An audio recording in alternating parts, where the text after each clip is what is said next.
Um, Introduce yourself. I'm Diane Shanahan. Okay. And Diane, you were married Yes. to? Michael Shanahan. And he was a retired lieutenant colonel for the state police. Yes, that's correct. And he passed away In 2006. of Throat cancer. throat cancer. Okay. And you established in his name a scholarship Yes. at UMass Lowell. That's correct. What's the scholarship called? It's called the Lieutenant Michael B. Shanahan, Lieutenant Colonel Michael B. Shanahan Memorial Scholarship.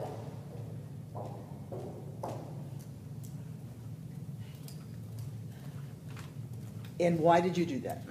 Well, my children and I decided that we would memorialize Mike. Mike was a very accomplished individual, had a wonderful career, beginning in the military with the United States Marines. And when he came out, he'd taken many exams, and he passed the state police and started his career with the state police, and rose to the rank of lieutenant colonel. How long was he in the state police? He was in there for 25 years of service. Is that what he always wanted to do, or was it? Yes, yes. Mike definitely had a passion to become a public servant, and extremely dedicated, and loved his job. And after we lost him, I thought that this would be a wonderful way to memorialize him. So we started the first scholarship at UMass Lowell in the Criminal Justice Department. Okay. And in starting that, you raised money for it. Yes, we did. How did you go about doing that? Amazingly so, we just sent out letters, and we spoke about Mike, and between his former colleagues, friends, and law enforcement agencies, it was just amazing. In less than a year, we had an endowed scholarship in his memory. And how much is the scholarship? How much did you raise? And then how much is the scholarship? We raised in less than a year $25,000. Less than a year is $25,000. And I award between $1,500 to $2,000. Usually 2 students. So each student gets Yes, we'll get either that. between $1,500 and $2,000. Is it, how are the students decided? The criteria is basically what I was really looking for is sincerity. You know, hardworking, dedicated student that does have a fairly good, high GPA, but has to possess that inner determination that they really want to become a police officer, and obviously need-based. So someone who may not be able to go to school or certainly pay the full amount. Yes, exactly. Okay. And I left it up to the professors as well to determine. They know they have a good student. They're hardworking, but I have awarded a very wonderful students with very high GPAs as well. So everything is coming together very nicely. And now, in addition to the scholarship award, your husband has a conference room that's named in his memory. Explain that. How that. Okay. Well, UMass was just delighted that I came forth and started the scholarship in Mike's memory. And being the first in criminal justice, they've never had anything for any of their students at UMass Lowell.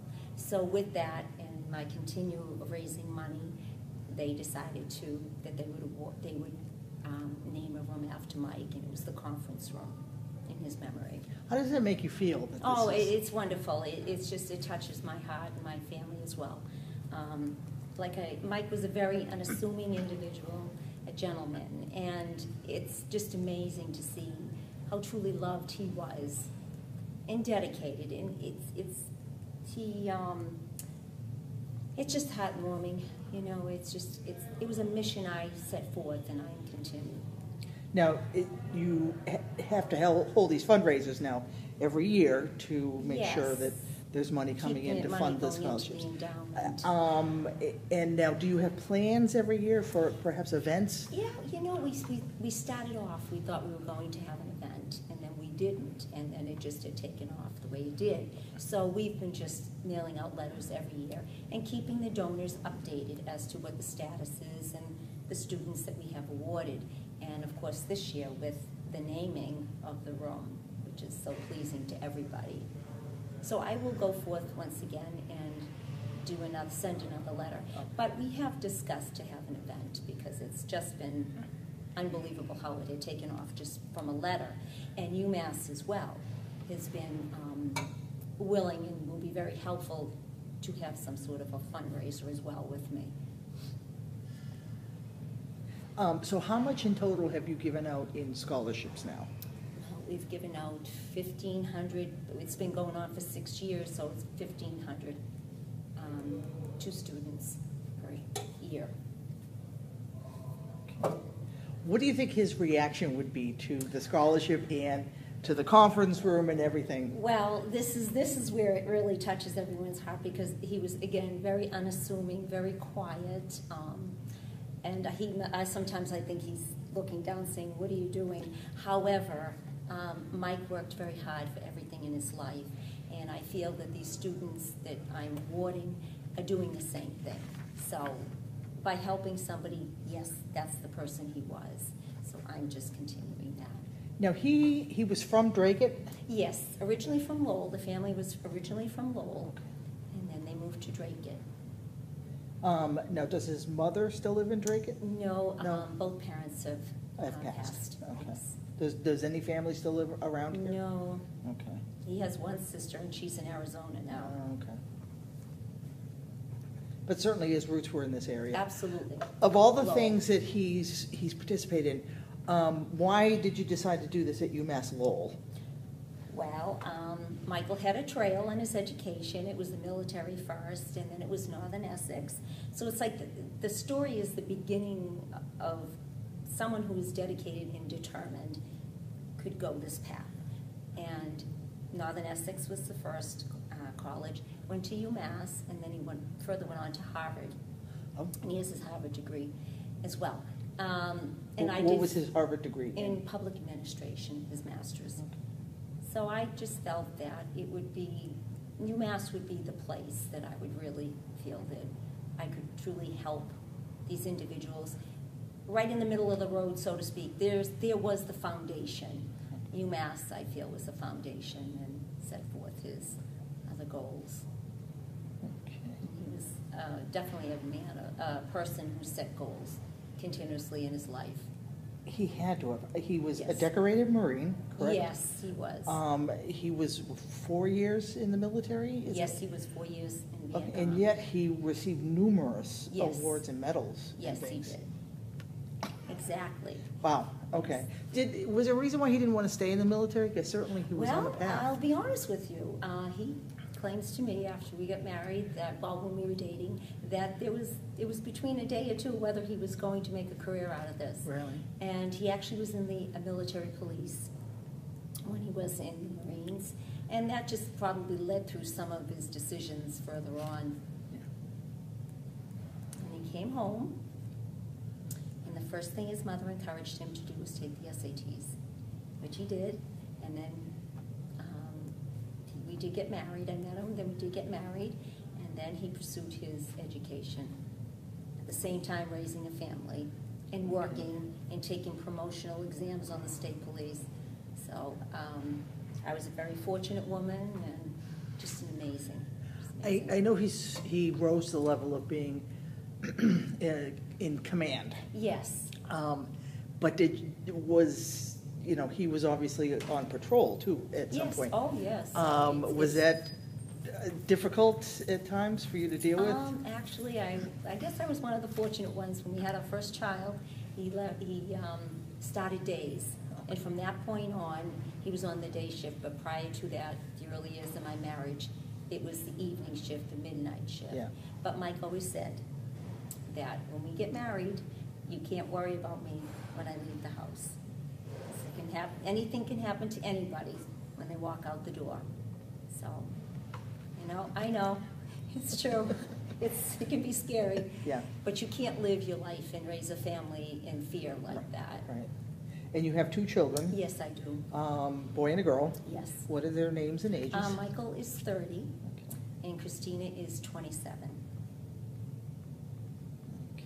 How do you spell Christina? With the C. With a C? Okay, and she's 27. And what do they do? They Michael is on the Andover Police Department. He's been on for 6 years. and Christina is in finance at BNY Mellon in Boston. Okay. How long have you been married? 28 wonderful years. Wow. With his passing, Yes. was it quick or was it a long, drawn out? It's about a year and a half. Okay. It was, he fought a very courageous battle. Throat cancer. Well, cancer is difficult for anybody, but this was, he suffered. He did a lot of suffering. But he fought hard right to the end. He faced his destiny the day they told him that he didn't have a very good prognosis. He said he would do whatever he needed to do. Of course, it did get to that point at the end that, he said, I don't want to go, but he just couldn't do it anymore. How long was his battle? It was about a year and a half. It was a year and a half. Yeah. So, Yeah. It was very difficult. Did he do special things knowing that, his time was drawing near? I mean, was there anything that his special wishes that he had? He just conducted himself. Unfortunately, he was basically moving on to his second career. Right. And that had come to a halt. He was there, and then they were having changes, and I knew Mike would have gone forth, but he had to pull back again. I actually think that was his second career, and then there was something else coming in front of him, but he just couldn't do that. Yeah. Just like I said, he faced it with strength and dignity. He used to say to me, coming home from work, after working 8 hours, coming home and always working. I mean, he worked 12-hour days in my book. How was your day? Today was a good day. I get up this morning and I put my feet on the floor. So he was a very positive person. And again, he faced this as best as he could. We were able to get Christina off to college, and then he did see Michael graduate Bentley College, so that was a good thing. Okay. He didn't see Christina, but I knew he was there that day when she Yeah. walked across that stage, magna cum laude. So Wow, okay. she made her dad proud. They both have made him very proud. And how old was he when he passed? 57. Too young, too soon. Yeah. Yeah. But Mike said to me that he lived a very complete life. His life was completed. And those are hard words, but I think he truly felt that way. Well, and you've ensured that his legacy will continue. Absolutely. Not only with his children, Absolutely. but, with the scholarship and the many more lives he touches. Well, through that's this. it. And I do believe, and after reading these essays, that these students, they have that same drive in them that I saw and that I watched through the years that he had. And he always told everybody, would say, you're just such an intelligent person. And he would say, I'm just a hard worker. Anybody can do it if you work hard enough. And that's the truth, and that's how we raise the children. There's nothing you can't do once you put your mind to it. And even if there were obstacles, he got through them. And I think I credit the Marine Corps for that, Okay. the discipline, and he always would say any proud Marine would say to another Marine, Semper Fi. And he lived his life that way, truly. But like I said, I was on a mission, and I'm still, until my time comes, I'm going to continue this.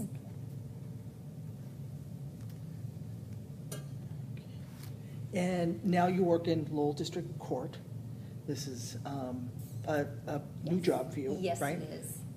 How do you like that so Well, that's far? it's wonderful. I Yeah. mean, I just really, truly enjoy the Yeah. people that I'm working with. It's a family here. I have to say, it's truly Yeah. a family. Yeah. And it's a change for me as well. I was laid off after 17 years, so, a couple of months ago, it was difficult for me as well. But, I had to pull myself together and say, I will be able to do something. And ironically, here I am. Here you are. So I hope I can give back the Commonwealth what he gave, that's for sure, because he gave his 100% to the Commonwealth. Yeah, you will.